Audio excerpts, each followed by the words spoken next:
Let's face it, as humans we're never going to be able to pursue anything without making a lot of mistakes along the way. So, we might as well accept it and embrace it as a way to learn. With that being said, there are a lot of mistakes that can be made in a complex sport like dirt biking. In fact, I've made a lot of mistakes, I'm still making mistakes, and I'll probably continue to make mistakes. And it's very likely that you are going to do the same thing. So, how can we minimize and make less mistakes?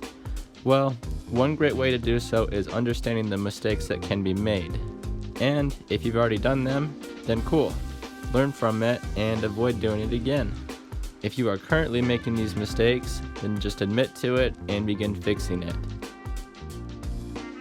And if you have not yet made one of these mistakes, then at least understand it so you don't make the mistake in the future. By the way, pretty much everything I say is just a suggestion. You don't have to do. Don't let me tell you what to do. Mistake 1. Buying the wrong bike. It's very common for someone who is new to riding to buy the wrong bike. You're like, oh yeah, a new 450, that's the bike I need because it's the biggest, fastest, best bike on the market. Therefore, it's obviously the best. But what you don't think about is that it's also the heaviest, most expensive, and even the top riders in the world say it's a little bit too much bike to handle. Therefore, you'll feel awkward and terrified to ride it, and after a while, you'll probably never ride it again because the idea of riding a dirt bike just seems awkward and scary, and it's no fun because you got the wrong bike. So, maybe set your ego aside and start with something a little bit smaller, like a 125, a 250, or maybe even a little trail bike. Whatever it is that's going to allow you to properly learn and actually handle a dirt bike. And then, maybe one day, you can work up to getting that nice shiny 450. Mistake number 2, not wearing gear. Hopefully, I don't need to mention the importance of wearing a helmet and boots.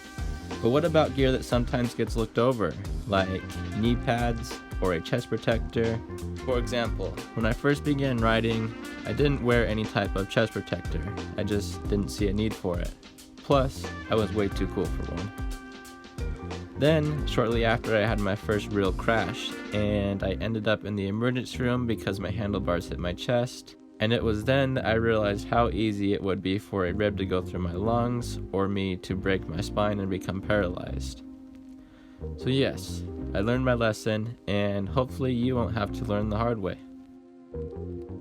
Mistake number 3, not understanding skill level.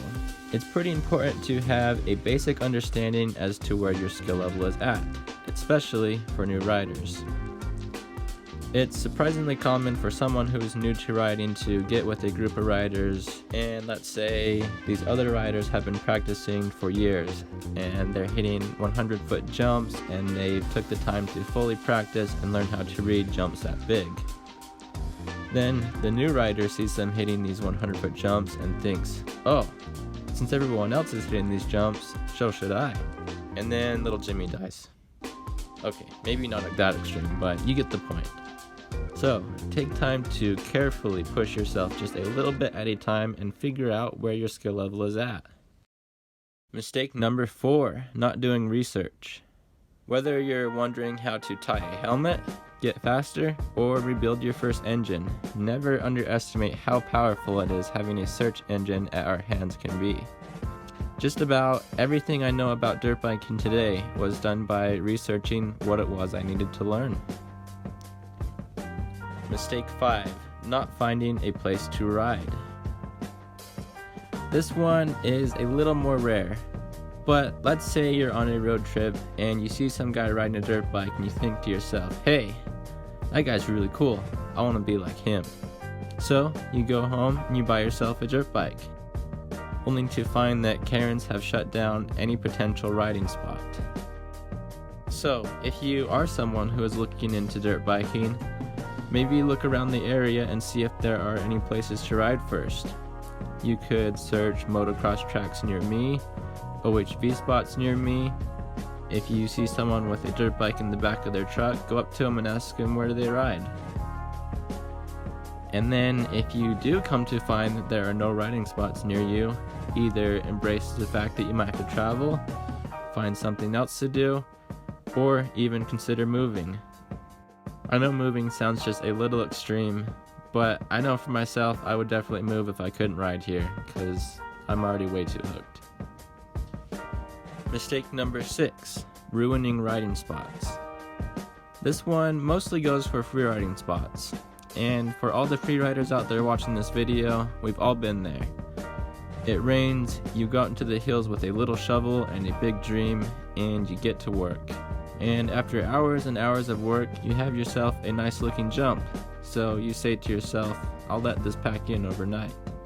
Next morning comes around and you go out excited to hit this new jump, only to find that there are massive ruts in it, some redneck tried to climb it in his truck, and it's pretty much ruined. So make sure you are never the one who ruins a jump. I recommend never going out into the hills without a shovel. That way, if you do find a cool jump, you can reshape it after a few hits, and always leave it looking better than how you found it. Mistake number 7, not calculating for time and money. This one is a lot more common. Dirt biking is pretty expensive and time-consuming sport. And one of the most common things I've seen is people buying a cheap dirt bike, maybe because their friend has one, and after 2 rides, it blows up. And then they realize just how expensive it is to fix it, and they never touch it again. Or someone buys a new dirt bike, they ride a few times, and once the new wears off, they realize they already have way too much going on in their life, and they'll simply never have time to ride. And I think every one of us can agree that we all need more time and money. So if you do find yourself in this situation, buy some books on personal finance and time management. Not a big reader? Download some audiobooks or a podcast and just listen to them while you're at work or doing chores. There are some really good ideas and information out there that you likely had no idea about. Mistake number 8, not maintaining their bike. It's incredible how these machines work and the very small detailed engineering that goes into them. Yet somehow we can still cover these things in dirt, fall rapidly from the sky over and over again, and even throw them up or down a mountain. And they still work. It blows my mind. But the only way they're still going to work is by regular and careful maintenance. So take the time to understand how and why your bike needs maintenance, and then just do it. It's that simple. Mistake number 9, not practicing form. Every little pivot point and placement of every part on these bikes is carefully designed to get the overall best feel, and even make it handle and go faster. But that only works if the second part of this machine does the same thing, which is you, the rider. So take time to practice and learn great form, and your speed and overall handling will skyrocket. Not to mention your risk of injury will dramatically decrease. Mistake number 10, not buying tools and accessories. When it comes to tools and accessories, it's best not to cheap out or look for shortcuts. Sure, there's no need to go crazy and overdo it, but you should probably at least have some way to stand your bike and a screwdriver to bleed your forks. Mistake number 11, switching bikes too much. This one is a little more rare, but it does happen, where someone never keeps a bike longer than a month, meaning that they never have time to get comfortable with the machine and start learning. Plus, it's probably not the best use of time and money. Mistake number 12, not willing to commit. This is something we're starting to see a lot more nowadays. With TV, video games, and especially social media, our brains are being rewired to get things extremely fast, with just a snap of a finger.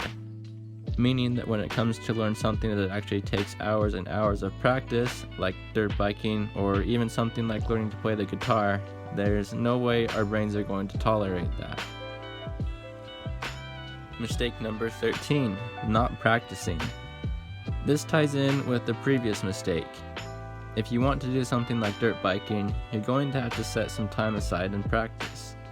I mean, obviously, you don't have to become pro, but at least get to the point where you can keep up with your friends. So, always look for little ways to set aside time dedicated for practicing. It doesn't have to be much, even just 15 minutes here and there can go a long ways.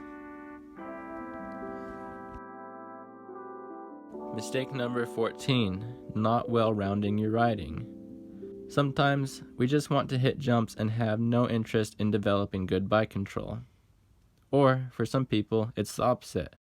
We just want to do the slow technical stuff, but never hit a jump. And that's perfectly fine. You should lean into the type of riding you like. But well rounding your riding is a necessity. I've seen people who can hit a 100-foot jump, but can't do a full lock turn. And I've seen people who can make their bike do ridiculously wild bike control movements, but can't hit a 10-foot jump. And then the problem when you're so good at one thing yet so bad at another is it really leaks into the thing you're good at. In order to really be good on a dirt bike, you need to know all sides of it, not just one. And it will make a big difference in the thing you actually want to be good at. No, you don't have to be 50-50, but at least know 10 to 20% of the other areas of riding. Mistake 15, letting your ego get in the way. I don't know why, but when I was around 14 years old, I had a huge ego. Well, maybe I do know why. I mean, I could hit a jump and get like 5 feet of air. I was faster than most kids under the age of 7. And sometimes, if I hit a bump just right, I could ride a wheelie for almost 2 feet. So yeah, I guess I did used to be the coolest kid in town. But the problem with me already knowing everything is there was nothing left that I could learn, because I already knew it. Ending on that note, I no longer know everything, so please share what you've learned and your opinion in the comments, and I'm sure that I could learn a lot from it, and so could other people. And I guess all that's left to say is thank you for watching.